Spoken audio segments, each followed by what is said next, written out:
Well, hello and welcome to video number 3. Now, in a previous video I introduced my fictional band Toxic as a whole, and I said in the next few videos or so we'd be getting to know each individual member of the group and finding out what role they play in the band and generally making all their stuff, their guitars, their amps, drums and all the rest of it. And today, for no apparent reason other than why not, we're going to start with bass guitar. And this, ladies and gents, is Mr. Matt Takeo, and he is Toxic's bass player. Now, Matt's originally from New Zealand, and he's of Maori descent, which is how he gets that fabulous crop of black hair. But when he was younger, his family moved over to California, and that's how he met up with the rest of the band. So obviously I'm going to need to make Matt some bass guitar so that he can get out there and do his stuff. Now, Playmobil do make guitars, obviously, and I'm just actually going to bring in, bizarrely enough, Marty McFly here because he just happened to be close at hand and obviously he's wearing his guitar. Now, as you can see, the guitars, they're great. They've got to be made to, be toys, basically, robust or whatever. But they're a little bit clunky, and I think I can probably just make something a little bit more slender, and so Matt can get hold of it a little better, and it just looks that little bit more realistic, because I'm not going to be playing with them as such, so we can do something a little bit more bespoke. To begin with, when I start making anything for Playmobil, I usually use a character to get the scale of whatever it may be. Now, I worked it out, I think that they're about sort of like 1 to 22 or something like that, but they're a toy, obviously, so it's not exact. It's better really just to do things as a trial and error, offer something up to them, see if it looks about right, and if it does, go with that.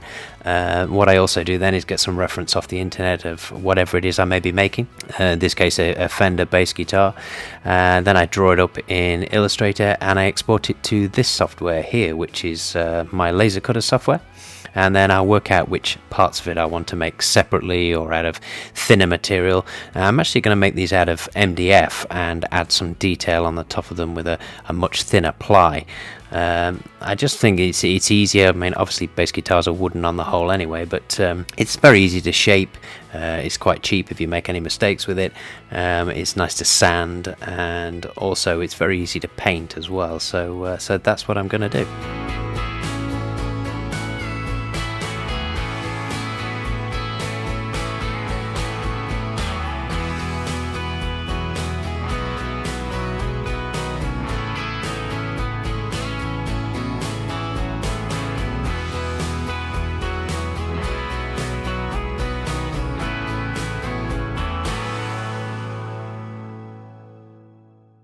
And once all the laser cutting's done, I've just laid all the parts out here on the desk just to give you a bit of idea of the components that go into all the things we're going to make over the course of the video.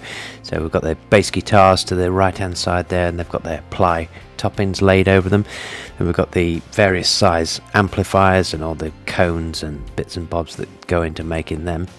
And then at the top there we've got the road cases that keeps them safe when they're out on tour. Now, this is most of it. I usually forget to make something, so I have to go back and do some more, but it gives you an idea of what goes into it. And once we've got the final shape, we can stick on the fretboard and scratch plate any pickups or extras that are going on, and then shape round the edges and sort of smooth the guitar body around and add any filler if necessary.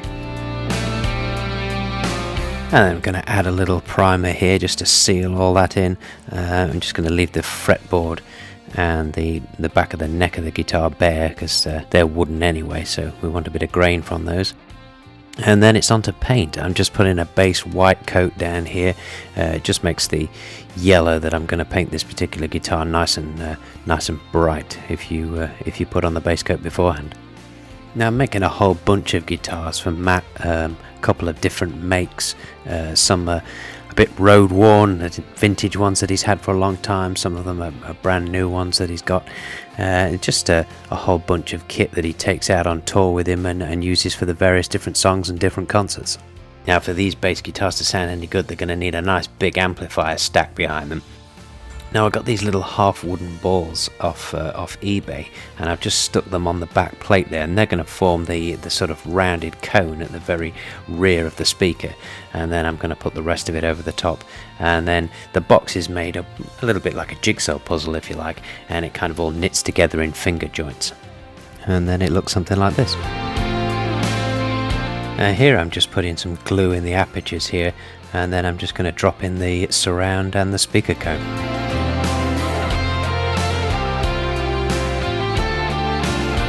And once that's all dried, been cleaned up and a little bit of a sand in, this is what the final panel looks like.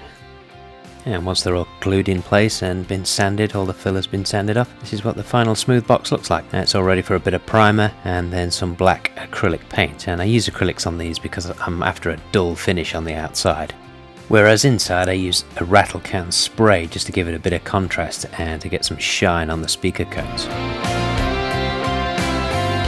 And after a few finishing touches and a little bit of weathering, this is what the finished article looks like. You can see I've put the wheels on the bottom there as well. They just went in those little apertures that I cut out on the laser cutter when I was making the box. And also we've got some little handles on the side, little grab holes for them when they're lugging these things about.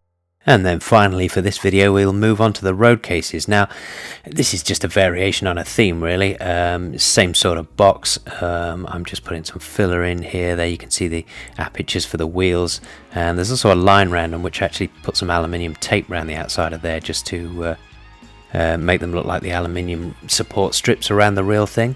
I'm actually going to be doing a video on the boxes because there's going to be so many of them, so I'll not dwell on it too much now, but you can get the idea from the pictures anyway.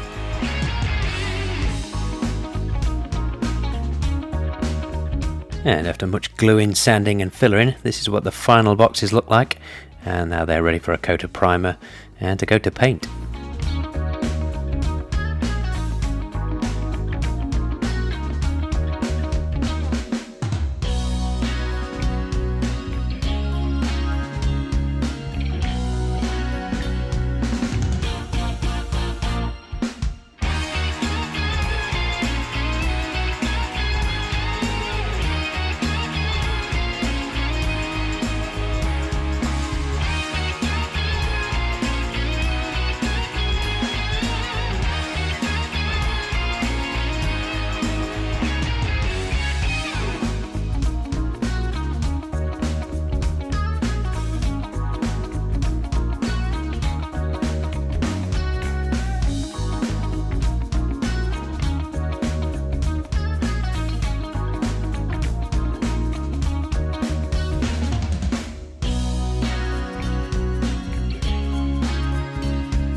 And with a few finishing touches of the aluminium protective strips and the wheels, there's the completed base of the box. I've just popped the amplifier in there to give it a little bit of context. They often leave them like this on stage actually, so gives a bit of a realistic note to it. Now I'm just going to pop the top on. Just slide that over there. There we go. And you can see I've completed the top as well. And it's got some airbrushed logos and a few bits of old tape, and again the aluminium protective edges on it. And that is the completed deal.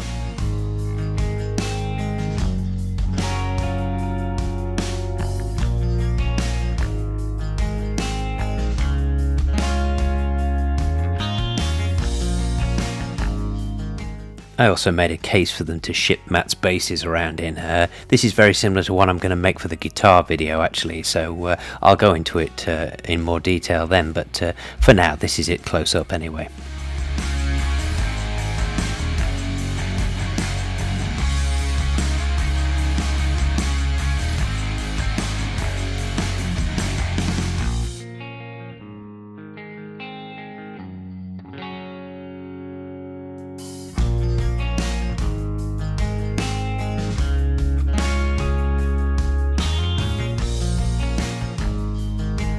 With the front taken off, you can see all the bases safely stowed away in there when they're not being used.